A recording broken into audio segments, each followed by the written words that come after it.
공생애를 시작하실 때, 세례 받으실 때 하늘이 열리고 성령께서 내려오시면서 이는 내 사랑하는 자요 내가 기뻐한다고 말씀하신 그 음성이 오늘 이 자리에 함께 하신 여러분도 다 들으실 수 있기를 축복합니다. 이 시간 하늘이 열리고 성령께서 여러분 각 심령 한 분 한 분에게 내 사랑하는 아들이요 내 사랑하는 딸이요 내가 너를 기뻐하노라, 그 음성을 들으시는 저와 여러분 되시기를 축복합니다. 아멘. 전 남아공에서 여기까지 오는 시간이 짧지는 않은 것 같아요. 비행기를 타고 오는데 한 20시간 정도 밖에 안 돼요. 짧죠. 금방 자고 일어나면 금방 오는 건데. 네, 아무튼 참 이렇게 만나 뵈서 너무 반갑고요. 또 하나님께서 또 이 자리에 서게 하신 이유가 있는 줄 믿습니다. 하나님께서 부족한 종을 세우셔서 여러분에게 하시는 말씀이 있다면 듣고 또 그 말씀대로 또 순종하여서 하나님께서 예비하신 그 복과 은혜를 누리시기를 축복합니다. 여러분 스포츠든 음악이든 그 예술계에 있는 사람이든 다양한 분야에서 정말 천재적으로 잘하는 사람들이 죽어도 모르는 게 뭔지 혹시 아십니까? 정말 그 재능이 없어가지고 노력하는 사람들에 대해 마음을 사실 잘 모르죠. 특별히 이제 이렇게 스포츠 분야에서도 가르치면서 왜 이걸 못하는지 모르겠다고 그렇게 이야기하잖아. 이거 이렇게 하면 되잖아 하는데 배우는 사람 입장에서는 아무리 해도 안 되잖아요. 왜냐하면 이게 다르기 때문에 그런 거죠. 근데 왜 이 이야기를 제가 말씀을 드리냐면 많은 남자분들 같은 경우에 교회 오는 그 이유 중에 하나가 아내 때문에 오는 경우가 많죠. 결혼하는 조건 중에 하나로 교회에 나와야 결혼해 주겠다 그렇게 하고, 또 특히 이제 아내들이 남편 전도하기 위해서 얼마나 애를 쓰고 힘을 써서 그렇게 합니까, 그렇죠? 그래서 이제 교회에 이제 오기는 오는데, 이제 그렇게 오셨던 분들이 제일 힘들어하는 게 뭔지 아십니까? 안 믿어진다는 거예요. 예수님의 부활도 믿어지지 않고 구원도 믿어지지 않고 말씀도 믿어지지 않는다는 거예요. 열심히 노력하고 힘쓰고 애써 봤는데 믿어지지 않는다는 거죠. 여러분은 다 믿으십니까? 그게 얼마나 복인지를 여러분 기억할 수 있기를 축복합니다. 아무리 믿으려고 해도 믿어지지 않는 분들이 있어요. 노력해도 안 되는 거죠. 지금은 이제 많이 이제 변했지만 저희 아내도 처음에 이제 연애할 때 이제 제가 성경 공부를 같이 했었거든요. 그러니까 성경 공부하고 이렇게 성경 공부하면서 베드로가 무리를 걷고 이런 이야기를 쭉 하면서 이렇게 할 때 안 믿어진다는 거예요. 어떻게 사람이 무리를 걸을 수 있냐. 이제 그렇게 하면서 제가 제일 답답한 게 뭐냐면은 믿어지게 해보라는 거죠, 보고. 나 안 믿어지는데 믿어지게 해보라고. 저는 이상하죠. 안 믿어지는 게 이상하잖아요. 믿는 사람은 안 믿어지는 게 이상해요. 어떻게 그게 안 믿어지냐. 하나님 살아계시고 성령께서 내 안에 임하시면 성경 말씀이 진리고 생명인데 왜 안 믿어지냐. 그게 이상한 거잖아요. 근데 믿으려고 아무리 노력해도 안 되는 사람은 믿어지는 게 이상한 거예요. 여러분, 성경은 이렇게 이야기합니다. 너희가 그 은혜로 인하여 구원을 얻었나니 너에게 난 것이 아니요 하나님의 선물이라고 그랬어요. 베드로가 주는 그리스도 살아계신 하나님의 아들이라고 고백했을 때 이는 너를 알게 하신 이는 육신이 아니라 성령께서 알게 하셨다 그렇게 말씀했잖아요. 하나님께서 믿음을 우리에게 선물로 주시고 성령께서 오셔야만 믿어지게 되는 거죠. 선물은 누구에게 줍니까? 네? 사랑하는 사람한테 주잖아요. 선물을 주려고 하면 그 사람과 나과 관계가 있고 특히 사랑하는 사람이면 선물을 더 주고 싶죠.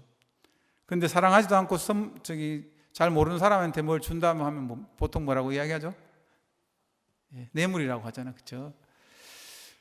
자, 그러면 여러분 다르게 말해서 여러분들이 정말 예수님을 믿고 부활을 믿고 성경 말씀을 믿고 하나님이 살아계신 것을 믿고 이 자리에 예배를 받으시는 그 하나님을 믿는다고 하면 믿어진다고 하면 이미 여러분은 하나님으로부터 선물을 받으신 줄 믿습니다. 그건 다른 말로 하면 하나님께서 여러분을 사랑하신다는 증거라는 거예요. 내가 예수님이 믿어지는 것, 말씀이 믿어지는 것, 부활이 믿어지고 증거할 수 있다는 것은 이미 내가 하나님으로부터 선물을 받은 것이기에 하나님이 나를 사랑하신다라고 하는 것을 증거하고 있다는 것입니다. 그 하나님께서 이 자리에 계신 여러분 한 분 한 분에게 말씀하셔요. 너는 내 사랑하는 딸이요 아들이요 내가 너를 기뻐한다. 그 음성을 깊이 들을 수 있기를 축복합니다. 그렇죠. 얼마나 감사합니까? 그래서 성경은 우리에게 이야기합니다. 여호와의 선하심을 맛보아 알지어다 그랬어요. 맛보지 않으면 모르는 거예요. 세상 사람들은 우리 막 예수 믿는 사람들 그런 이야기 많이 하죠. 어떻게 예수 믿는 사람은 저렇게 고리타분하게 사는 것 같다고, 어떻게 술도 안 마시고 뭐 이것도 안 하고 저것도 안 하고 아무것도 안 하고 저렇게 주일날 교회 가서 저렇게 하면서 그렇게 살 수가 있냐, 이제 그렇게 이야기하죠. 그럼 저희들 뭐라고 이야기합니까? 어떻게 예수님도 안 믿고 이렇게 살아갈 수가 있냐, 예수님 믿는 걸 몰라가지고 예수님 믿는데 얼마나 즐겁고 기쁘고 행복한지 그걸 모르고 어떻게 살아가냐라고 우리가 말할 수 있잖아요. 근데 여러분, 선교지에 가보니까 그런 것 같아요. 내가 정말 하나님의 선물을 받고 믿음으로 사는 자로서 얼마나 기쁘고 행복하고 감사하고 있고 없고가 아니라 좀 하나님으로 인해서 기뻐하고 하나님으로 인해서 감사하고 그렇게 살아가는 모습을 보여주는 게 선교더라고요. 이 사람들이 볼 때 저분이 보니까 뭔가 다르구나, 저분의 모습을 보니까 하나님이 살아계신 것 같이 보인다라고 누군가가 고백한다면, 누군가가 여러분들을 보면서 여러분 보니까 정말 하나님이 살아계신 것 같다고, 우리 여러분 보니까 하나님께서 좀 함께 하신 것 같다라는 그 음성을 듣는다면, 이야기를 듣는다면 우리가 잘 살고 있는 줄 믿습니다. 요셉이 그랬잖아요. 요셉이 성령께서 함께 하시고 하나님이 함께 하심으로 말미암아 바로도 그가 성령께서 함께 하시는 걸 알았다 그랬어요. 우리가 성령과 함께 살아가면 모를 수가 없는 거예요. 그리스도의 향기가 저절로 드러나기 때문인 줄 믿습니다. 여러분, 우리가 이 시대가 얼마나 어렵습니까? 전도하기도 힘들고 말로서 전도하기도 힘든 그런 시대에 살고 있는데, 저절로 전도가 되게 하는 것은 내가 주님 안에서 어떻게 살아가는 모습을 보여주는 모습인 줄 믿습니다. 제가 한 분의 이야기를 좀 나누고자 합니다. 이분의 이름은 사이먼이라고 하는 독일 분이에요. 한 십몇 년 전에 이제 남아공에 처음 오셔가지고 이분이 무엇을 배웠느냐면 하나님 나라에 대한 개념을 배웠어요. 그 전까지는 하나님 나라가 뭔지를 알지 못하다가 하나님 나라를 살아가는 것이 무엇인지, 하나님 나라가 무엇인지를 이분이 배우고 난 다음에 생각이 완전히 바뀐, 삶이 완전히 바뀌게 되었어요. 삶 속에서 하나님 나라를 이루고 이제 살아가는 거예요. 이분은 얼마나 뛰어난 분이냐 하면 원자력 관련해서 일을 하시는데 자신의 연봉을 자신이 정해요. 쉽게 말하면 내가 1년에 100억 받고 싶다, 100억 적으면 100억을 진짜 받는 거예요. 그 정도로 한 번 이렇게 계약을 따내면은 뭐 몇 천억씩 이렇게 하기 때문에 그 정도로 뛰어난 분인데, 이분이 이제 신앙도 참 좋지만 이제 이분이 가지고 있는 한 가지 좀 어려운 점이 뭐냐면 담배를 피우는 거예요. 이제 결혼을 했는데 담배를 피우니까 아내가 너무 힘들잖아요. 아이들도 있고 한데, 그래서 담배를 피우지 말라고 좀 끊어주면 좋겠다. 그래서 이분이 또 결심을 해가지고 끊어가지고 한 몇 년 동안 이제 담배를 끊었는데, 담배를 끊고 난 다음에 문제가 뭐냐면 그 다음부터 이 사람이 공격적으로 되는 거예요. 쉽게 화를 내고 막 그렇게, 왜냐하면 이 담배를 못 피우는 데 대한 스트레스가 가족들한테 이제 가니까 아내가 이제 참다 못 참아가지고 차라리 피우라고 이제 그걸 이제 서너 번 반복하는 거예요.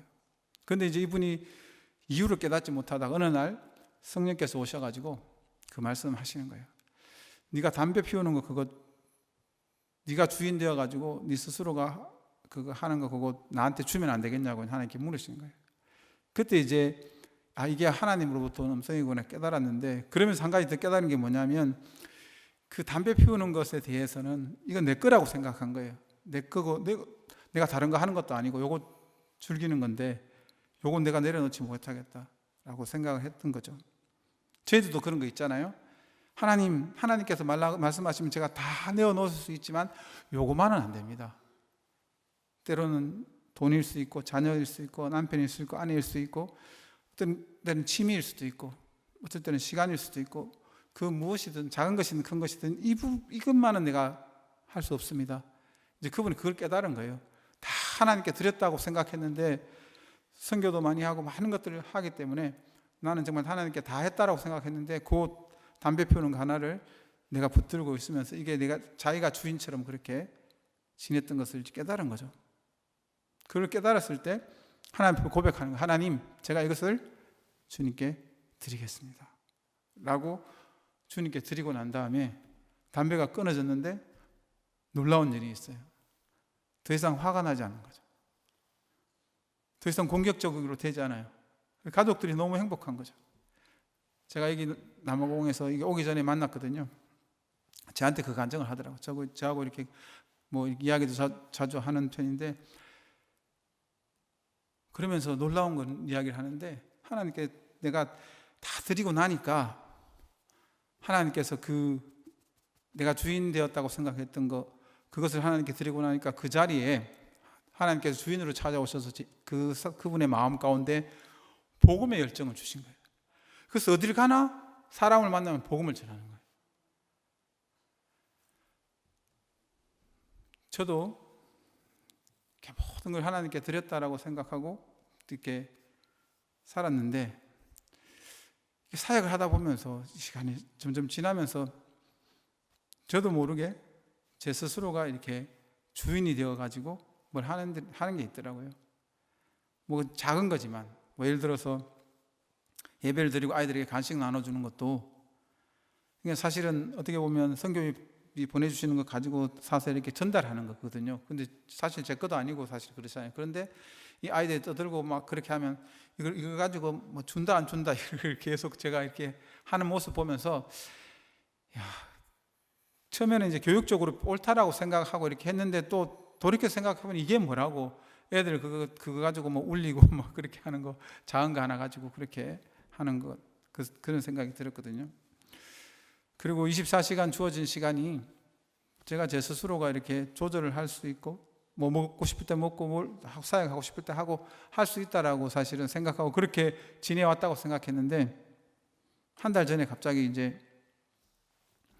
아내가 아팠어요. 아프기 시작하고 이제 한 달 내내 누워 있는 거예요. 그러니까 뭐 사역 가는 것도 사역 가는 거지만, 제가 방에서 뭘 하다가 그냥 저를 부르면 무조건 달려가가지고 뭐 해달라는 거 해줘야 되는 거예요. 물을 떠달라고 물을 떠다 주고, 뭘 사달라고 하면 사다 줘야 되고, 왜냐하면 계속 누워서 움직이지 못하니까.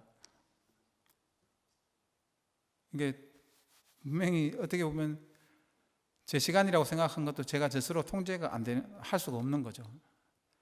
그런데 우리가 알게 모르게 착각하는 게 있는 것 같아요. 그것을 통해서 깨달은 게 뭐냐면, 내가 내 거라고 생각했던 이게 내 게 아닐 수도 있겠구나. 내 게 아닐 수 있는 게 아니라 이게 내 게 원래 아닌데 내 거라고 착각하고 살았구나. 제가 원래 세운 계획대로 이루어져 가는 게 거의 없어요. 분명히 이렇게 계획을 다 세웠는데 생각처럼 이루어지지 않아요. 그래서 다시 한번 더 깨닫게 되는 게, 잠언 16장 9절의 말씀처럼 사람이 자기의 마음으로 계획할지라도 그 걸음을 인도하시는 이가 여호와시라고 하신 것처럼 모든 것이 하나님 주권에 있다는 것을 하나하나 더 깨닫게 되는 거예요. 시간도 물질도 모든 것도 하나님의 것인데 우리는 쉽게 착각하며 살아갈 때가 많다는 거예요. 내 것처럼. 제가 보니까 잘 한다고 생각했지만 그렇지 않았다는 것을 깨닫게 된 거죠. 작년에 12월 19일 날 갑자기 이제 차가 이렇게 전복이 되는 그 순간이 있었어요. 그때 되게 재밌는, 너무 죄송스럽지만 차가 전복될 때 주여 살려주십시오 이 생각이 난 게 아니었어요. 너무 죄송스럽지만 이게 차가 이렇게 탁 돌아가는데 제 마음에 어떤 생각이 드는지 알아요? 이 차 보험이 안 들었는데 이 생각이 들더라고요. 이 차 보험이 안 들었었는데 어떻게 하지? 이 생각이 이걸 이제 어떻게 수리하지? 그 걱정인 거예요. 이게 새 차인데 하나님께서 15년 수고했다고 주신 새 차인데 이제 제 인생에 처음으로 이제 가족들을 위해서 산 새 차였거든요. 어떻게 하다 보니까 그렇게 됐는데 그 생각이 나더라고요. 그러면서 이게 참 사람이 좀 그렇구나. 이 땅을 살아가면서 어쩔 수 없이 우리가 육신적으로 해야 될 것들과 또 하나님과 사이에서 우리가 이렇게 왔다 갔다 하면서 사는구나, 그 생각을 하게 된 게, 성경은 분명히 이야기하죠. 하나님과 만몬을, 돈을 교만에 섬길 수 없다. 두 주인을 섬길 수 없다 그랬잖아요. 그런데 하나님이 아닌 것을 다른 것을 섬기는 모든 것은 다 두 주인일 수밖에 없다는 거죠. 그래서 하나님이 모든 것의 주인이고 내 생명까지도 주인인데 알게 모르게 우리는 내 것인 것처럼 이것만은 주님 내어놓지 못하겠습니다라고 그렇게 하면서 하는 게 얼마나 우리에게 많은가 하는 것입니다. 하나님께서 오늘날 여러분을 찾아오셔서 내가 너의 집이 필요한데 좀 열어줄 수 있느냐라고 할 때 주님 아시잖아요. 이 시대가 요즘은 이제 신방이 와도 뭐 집에서 식사도 안 하는 시대인데 주님 아시잖아요. 누가 이렇게 집을 열고 그렇게 할 수 있습니까? 라고 말씀하실 수도 있고, 아닙니다. 주님께서 쓰시겠다고 하면 제가 기꺼이 내어드리겠습니다 라고 하실 수도 있고, 그런데 중요한 것은 주가 쓰시겠다고 하실 때 주님 여기 있습니다 라고 내어놓는다라는 것은 이것이 내 것이 아니고 주님의 것이기 때문에 주님께서 쓰시겠다고 하면 언제든지 내가 내어놓을 수 있습니다 라고 하는 신앙일 것이고, 그렇게 하지 못한다라는 것은 내 것이라고 생각하기 때문이 아닌가, 여러분 한번 깊이 묵상해 보시기 바랍니다. 매월 크리스마스가 되면 여러분 그 빈방 있습니까? 라는 그 혹시 선곡을 아시죠? 거기도 보면은 그 예수님께서 이제 그 애기 나와서 찾기 위해 가지고 할 때 여관 주인이 여기 이제 막 거절하고 뭐 빈방이 없습니다라고 할 때 그 연극하던 사람이 이제 울면서 자기 집에 이제 빈방이 있다고 하면서 하는 그 이야기잖아요. 정말 그런 연극을 하면서도 그렇게 그 주님께서 누울 자리가 없어서 할 때 자기 방을 내어놓을 수 있는 그 마음은 무슨 마음입니까? 내가 가진 모든 것은 주님께서 주신 것이기에 주님께서 쓰시겠다고 하신다면 언제든지 내어놓겠습니다라는 그런 고백인 줄 믿습니다. 오늘 여러분이 읽은 이 말씀은 종려주일 때 우리가 참 많이 설교되어지는 말씀 중에 하나입니다. 예수님께서 이제 예루살렘 입성하기 전에 제자들 2명을 보내가지고 나귀를 이게 한 번도 누구도 타보지 못한 나귀를 데리고 오라고 하죠. 그랬을 때 주님 그 사람들이 만약에 왜 그렇게 하느냐고 물으면 어떻게 할까요? 라고 했을 때 주가 쓰시겠다고 하라. 그러면 내어줄 것이다 라고 이렇게 이야기했는데 정말 주님께서 말씀하신 대로 똑같이 대답했는데 그분들이 허락해서 그것을 끌고 와서 예수님께서 그것을 타고 예루살렘에 입성하셨던 사건을 여러분 잘 아십니다. 그 나귀의 주인, 어떻게 보면 나귀를 그 주인이라고 할 수 있는 그 분의 입장에서 주가 쓰시겠다고 했을 때 기꺼이 내놓았다라는 것은 무엇입니까? 우리가 자세히 써 있지 않기 때문에 뭐 이렇게 우리가 추측을 할 수 있을 뿐이지만 분명한 것은 그것이 내게 아니라는 거예요. 주님 것이기 때문에 주님께서 쓰시겠다고 하면 언제든지 드리겠습니다라는 그 마음인 줄 믿습니다. 여러분 때로는 우리가 신앙생활 하면서 꼭 우리가 점검해야 될 것이 무엇입니까?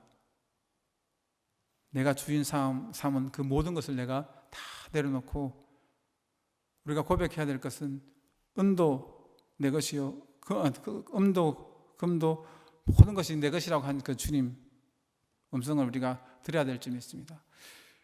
그것을 계속해서 훈련해 나가는 것이 그 신앙의 깊이가 점점점 깊어져 나가는 것입니다. 내가 가진 모든 생명까지도 나의 것이 아니라 하나님께서 주어주신 것이기 때문에 언제든지 하나님께서 쓰시겠다고 하면 난 기꺼이 내어드리겠습니다라고 고백할 수 있는 그 신앙이야말로 더 깊은 신앙의 차원에서 살아가는 신앙인의 모습인 줄 믿습니다. 선교지에 있으면서 참 쉽지 않죠. 이렇게 때로는 다 내려놓아야 될 때가 있어요. 정말 낮고 낮은 사람들을 섬겨야 되는데 가끔씩 농장에 가서 이제 사역하다 보면 정말 우리가 죄인이구나라는 것을 가슴 깊이 느낄 정도로 그 꼬맹이 5살밖에 안 된 아이들이 죄송합니다 이런 표현을 해서 정말 사악하구나. 야, 어떻게 아이들이 이 정도로 사악할 수가 있나, 악할 수가 있나 할 정도로 행동하는 것들이 정말 그럴 때가 있어요. 저를 놀리거나 하여튼 다양한 방법으로 이렇게 하는 행동을 보면 다시는 거기에 가고 싶지 않은 그런 마음이 이제 올라오는 거죠. 그러다가 또 그 다음 주에 또 아이가 다른 애들이 그곳에 가서 아이들 데리고 오자고 하면 또 가는 거예요. 근데 가는데 3번을 가면 그 3번 모두 다 분명히 온다고 했는데 거절하고 또 거절하는 그 일들이 계속 반복되는데 그래도 또 가는 거죠. 왜 그렇습니까? 주님께서 그렇게 원하시니까 가는데 참 쉽지 않습니다. 왜 제가 그렇게 할 수 있었습니까? 제 감정이 중요한 것이 아니라 하나님께서 원하시는 마음이 더 중요하다는 것을 깨닫기 때문에 그렇습니다.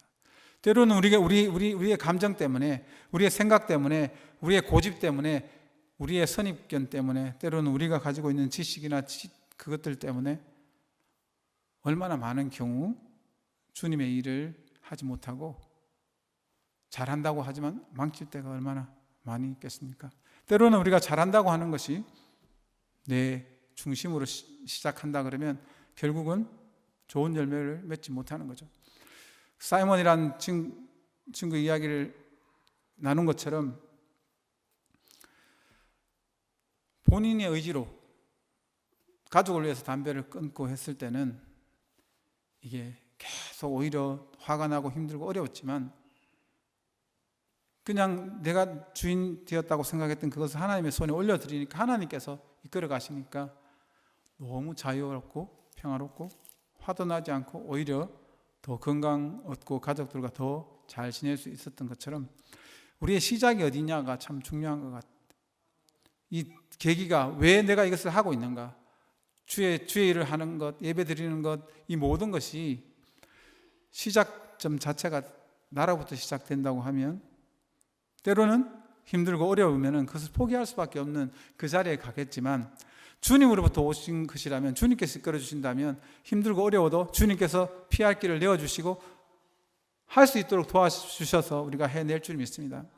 그래서 신임 선교사님들이 오시면 선교사님 어떤 사역을 하면 좋겠습니까? 저한테 묻는 경우가 있어요. 그러면은 그렇게 이야기합니다.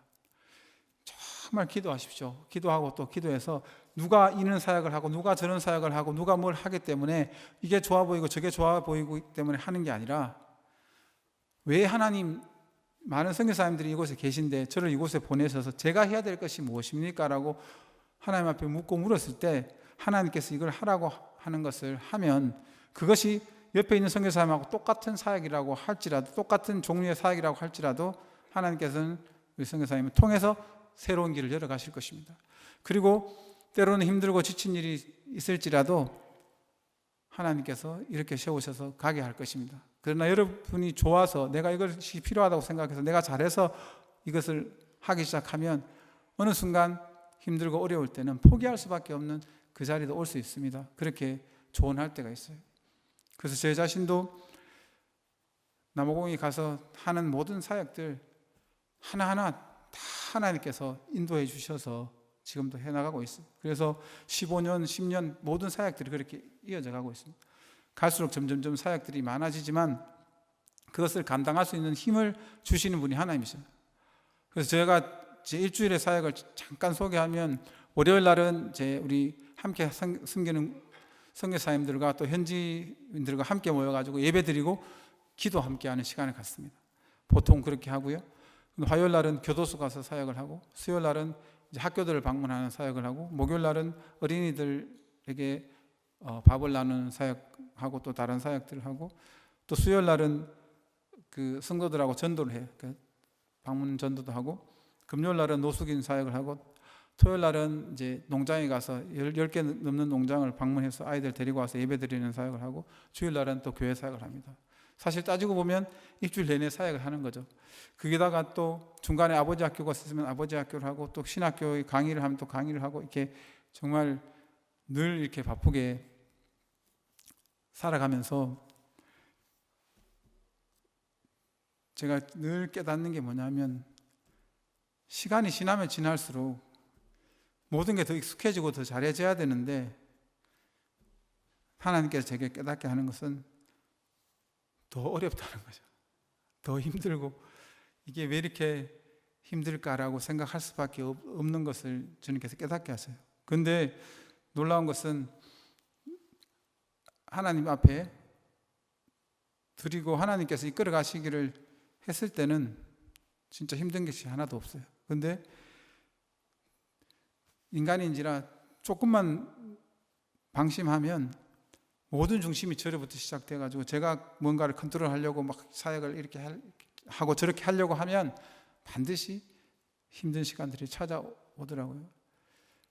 특별히 하나님께서 지금도 마찬가지인데 조금이라도 선교 사역에 대해서 자랑하는 마음이 저 깊은 내면 속에서라도 일어나면 반드시 혼내시더라고요. 가끔씩 이제 교회 예배 인원이 막 처음에 막 부흥할 때, 교회 부흥할 때 이제 주변에 생긴 선교사님이 저보다 훨씬 더 개척하신 지가 오래되고 했는데 이제 그분 교회보다 저희 교회가 이제 사이즈가 더 커진 것 같고 그런 느낌이 있잖아요. 그랬을 때 그냥 마음은 속으로는 그냥 오늘 예배 참석하는 인원을 그냥 이야기하는 거라고 그냥 제 머릿속으로 생각했지만 더 깊이 들어가 보니까 그게 자랑이더라고요. 오늘 이만큼 왔습니다라고 그분에게 자랑처럼 하진 않지만 그게 자랑처럼 이렇게 하고 있는 제 모습을 깨닫게 되는 거죠. 그러면 여지없이 그 다음 주에 가면 인원이 반토막보다 더 안 와버려요. 제 힘으로 한다고 생각하는 그 순간 하나님께서는 아니라고 말씀하시는 것을 깨닫습니다. 내가 내 것이라고 생각했던 그것이 하나도 내 것이 아닌 것을 주님께서 날마다 깨닫게 하시는 거예요. 근데 그게 얼마나 큰 은혜인지 몰라요. 그렇기 때문에 그 주변에 있는 많은 사람들이 저를 보면서 어떻게 그 많은 사역들을 할 수 있습니까? 라고 할 때 아무리 생각해도 제 힘으로 할 수가 없는 거죠. 근데 하나님께서 힘을 주시니까 할 수 있었는데 그렇게 할 수 있는 가장 큰 비결이 제가 할 수 없습니다. 제 삶의 주인도 제가 아닙니다. 돈도 시간도 건강도 생명까지도 다 주님의 것입니다. 주님께서 주인이십니다라고 고백하고 주님께서 원하실 때마다 제 자리를 내어드렸을 때 하나님께서 그것을 사용하셔서 그 많은 일들도 감당하실 수 있도록 그렇게 주님께서 이끌어 주시는 것을 깨닫게 됩니다. 선교지 있다 보면 다양한 선교팀을 만나요. 근데 참 놀라운 것은 이제 매년 이렇게 오는 팀들이 많이 있어요. 저희 공동체에 특히 중고등학생인데도 이제 그 소명 중고등학교로 크리스천 중고등학교가 2014년부터인가 하여튼 오기 시작했는데 매년 보내는 거예요. 그런데 이제 놀라운 것은 그 학교에서는 다양한 나라들로 이렇게 선교 사역을 보내는데 유독 남아공에 왔던 아이들이 돌아와서 태도가 다른 거예요. 스스로가 기도 모임을 만들어서 기도하고 이게 삶이 좀 바뀌는 것들을 이 학교에서도 보게 되니까 계속 매년 이렇게 오게 되는 거예요. 그래서 1월 달에 1월 말에 와서 이제 2월 초까지 항상 저희 어떻게 보면 저희의 사역을 여는 것처럼 항상 와서 이렇게 하는 그런 학교가 있고요. 또 어떤 한 교회도 계속 10년째 계속 이렇게 오는데 모든 부서가 다 오는 거예요. 장년들이 왔다가 중학생이 왔다가 고등학생이 왔다가 청년이 왔다가 모든 부서가 오는데 와서 정말 그 하나님 나라를 경험하고 생각이 바뀌어서 이렇게 돌아가는 모습들을 보게 되면서 참 제가 선교지에 있으면서 또 하나의 사역은 단기팀에 왔을 때 이 사람들을 생각을 바꾸고 삶을 바꾸어서 다시 보내서 이 땅에 한국에 와서 이분들이 이제 선교사로 살아갈 수, 삶의 선교사, 생활 선교사, 하나님 나라의 선교사로 살아가게 만들어가는 것, 그것 또한 또 하나의 사역 중에 하나인데 제가 이런 이야기를 해도 듣는 것과 와보는 건 다르죠. 그렇죠? 그래서 백문이 불여일견이라 그랬는데 와서 보십시오. 그래서 여기 제가 말씀드렸지만 20시간밖에 안 돼요. 그러니까 얼마 안 걸리니까 오셔가지고 한번 이제 경험해 보시면 저 이민문 선교사가 하는 이야기가 무슨 말인지 알겠다. 놀랍게도 정말 아프리카 오는 거는 이 동남아 가는 거하고 좀 다르잖아요. 힘들고 어려운데 그만큼 온 만큼 하나님께서 주시는 은혜가 좀 다르더라고요. 또 하나님께서 그 시간 이렇게 만나 주셔서 그 인생이 변하는, 제가 말씀드렸지만 그 사이먼이라는 친구뿐만 아니라 그 단기팀에 왔던 수많은 사람들이 그 각자의 자리에서 리더가 되어 있어요. 교수가 되기도 하고 뭐 때로는 국회의원이, 다른 나라에서 국회의원이 되기도 하고 정말 다양한 일들을 하는 사람으로서 살아가는데 그 안에서 그리스도인으로서 향기를 나타내고 살아가는 거죠. 그리스도인의 모습으로 살아가는 거예요. 그를 통해서 선한 영향력을 끼치는 것을 보면서 그 한 번의 경험이지만 때로는 두 번의 경험이지만 그 아프리카에 와서 또 그곳에서 와서 하나님께서 보여주시는 것 보고 또 하나님께서 들려주시는 것 듣고 생각이 바뀌어서 나갈 때 영향력이 달라지는 것을 깨닫게 돼요. 그런데 저희가 중점적으로 하는 것은 뭐냐면 누가 삶의 왕이시냐는 거죠. 누가 왕이냐는 거예요. 누가 주인이시냐는 것을 확실하게 해 나가는 거예요.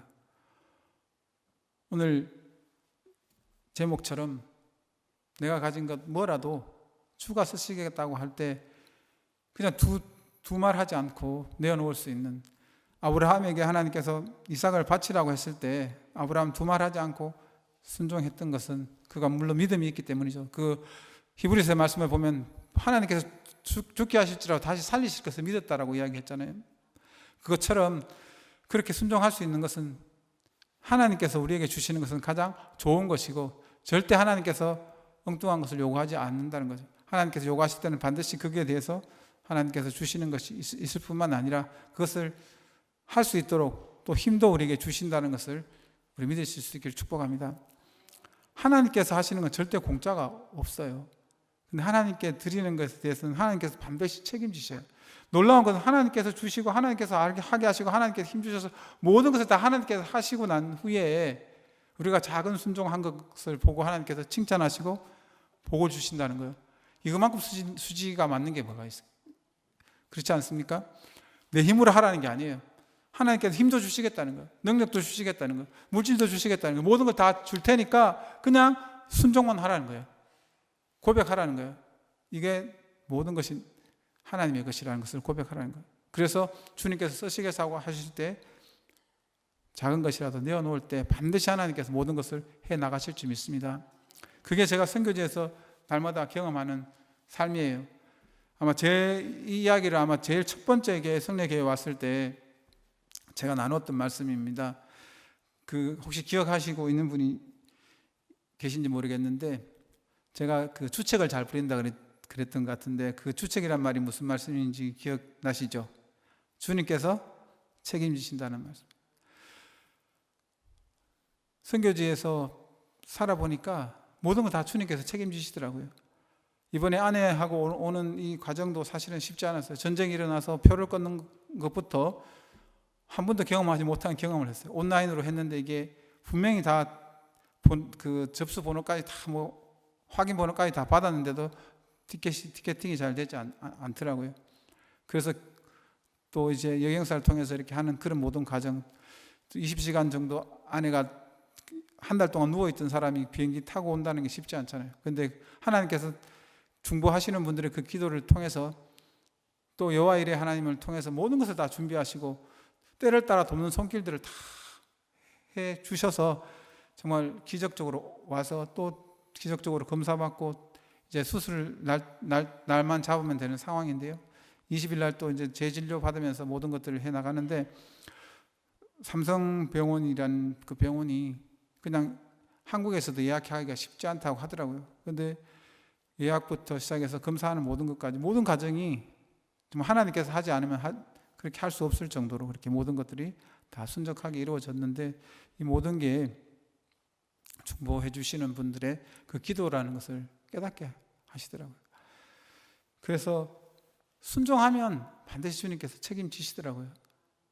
그래서 많은 분들이 그런 이야기 하더라고요. 저보고 이게 수술하면은 뭐 수술 비용도 많이 들고 할 텐데 어떻게 합니까? 저는 그렇게 이야기했어요. 하나님께서 쓰시려고 하면 하나님께서 책임지실 겁니다. 어떤 방법으로든 하나님께서 하실 것입니다. 그래서 저는 걱정하지 않습니다. 왜냐하면 하나님께서 하실 것을 믿기 때문입니다. 왜냐하면 하나님의 우리의 삶의 주인이시고 하나님 우리 아버지시기 때문에 우리의 삶을 책임지시는 분이신 것을 믿기 때문에 그렇습니다. 여러분, 우리가 선교제 삶이나 한국에서 삶이나 어찌 보면 가끔씩 그런 생각이 들어요. 한국에서 사는 것이 더 힘들겠다, 신앙생활 하는 게 더 힘들겠다, 그런 생각이 들 정도로 한국 사회가 힘들고 어려운 시대를 살고 있습니다. 그럼에도 불구하고 하나님은 살아계십니다. 우리 잘하시는 말로 하나님은 시퍼렇게 살아계시다 그러잖아요. 시퍼렇게 살아계시다. 루터의 아내가 루터에게 한 말처럼 하나님이 살아계신데 왜 이렇게 우거지 먹은 것처럼 우거지상을 하고 걱정을 하느냐고 했던 말처럼 하나님이 살아계신데 시대가 아무리 변해도 걱정할 필요가 없을 줄 믿습니다. 왜냐하면 하나님 주권 안에 모든 것이 있기 때문에 그렇습니다. 우리가 해야 될 것은 내가 가진 모든 것, 내가 가진 어떤 것도 하나님의 것이기에 언제든지 하나님께서 쓰시겠다고 하면 내 재능, 내 물질, 내 시간, 내 어떤 것이라도 하나님께 기꺼이 드리겠습니다라는 그 준비를 하고 있으면 하나님께서 우리를 찾아오셔서 작은 것 하나 요구하실 때, 기쁨으로 드릴 때 하나님께서는 그것을 통해서 100배, 1000배, 만배의 은혜를 부어주실 줄 믿습니다. 우리가 꼭 해야 될 것, 꼭 고백해야 될 것, 내가 가진 모든 것은 다 주님의 것입니다. 주님 마음껏 쓰십시오 라고 고백하는 그 고백이 될 줄 믿습니다. 다시 한번 여러분들의 그 중보기도에 진심으로 감사드립니다. 정말 저희 계속 그 차 타고 오면서 계속 마음 가운데 참 깊은 감격과 눈물이 있으면서 어떤 생각이 들었냐 하면 참 이 빚을 어떻게 다 갚을까 그 생각이 들더라고요. 특히 이번에 아내가 이제 아파서 이렇게 하면서 중보기도를 올렸는데 이렇게 전화를 하거나 뭘 하면은 기도하고 있습니다. 교회에서 기도하고 있습니다. 얼마나 그 많은 분들이 그렇게 이야기를 해 주시는지 이 빚을 어떻게 다 갚을까 그런 생각을 하면서 하나님께서 이제 아내를 더 이렇게 건강하게 해 주시겠구나. 왜냐하면 이 빚을 갚는 것은 다시 건강한 모습으로 선교지 돌아가서 또 하나님께서 맡기신 사명을 감당하는 것이기에 하나님께서 그렇게 해주시겠구나 하면서 감사하고 또 감격하는 그런 시간들을 가지면서 왔습니다. 여러분 또 뵈니까 정말 감사가 또 마음에 계속 일어나는데요. 정말 여러분의 기도 정말 땅에 하나도 떨어지지 않고 하나님께서 역사하시고 그것을 통해서 선교제에 놀라운 기적을 일으키시고 계십니다. 여러분 통해서 이렇게 많은 열매들이 맺고 있고요. 최근에 제가 기도 공부에 땅끝 편지라는 것을 연재하고 있는데 이제 다음 주나 그 다음 주에 아마 나올 것 같은데 성도로부터 믿음의 삶을 배웁니다라는 그런 제목으로 이제 글을 쓴 게 있어요. 혹시 여러분 기회 되면 한번 읽어보시면 좋을 것 같은데 저희 교회 성도님의 그 삶을 통해서 제가 배워요. 믿음으로 살아가는 모습을. 이분이 어느 순간 결단하고 과부이시고 손자 손녀들을 기르시는데 나라에서 주는 그 20만 원 정도로 사실은 살아야 되는 그런 상황인데도 이분은 2개를 가지면 한 사람 하나를 나누면서 살아가고 우리 뭐 미국 분들의 그런 이야기 하잖아요. 우리는 빌빌빌빌 하면서 산다고 계속 빌 날아오는 그거 갚는다고 뭐 빌빌빌빌 하면서 산다고 그렇게 이야기하는데 남아공도 이렇게 매월 이렇게 내야 되는 게 있거든요. 이분이 받은 돈에서 그걸 내고 나면 남는 돈이 없어요.